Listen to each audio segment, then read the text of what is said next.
Hi, I'm Erin Stellato, and in this video, we'll look at installing GitHub Copilot in SSMS.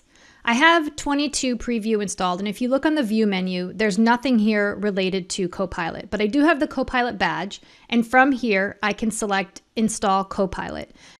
This will launch a Visual Studio installer window, and I can select Install, but I'm going to close that and then actually close SSMS and open up the Visual Studio installer and then select my 22 Preview installation and select Modify.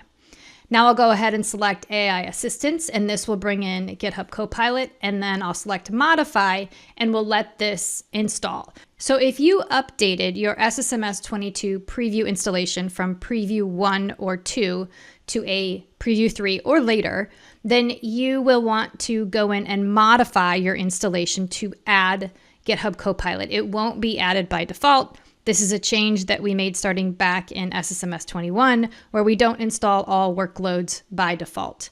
Now that the AI Assistance workload is installed, we can go ahead and launch 22 right from the Visual Studio installer.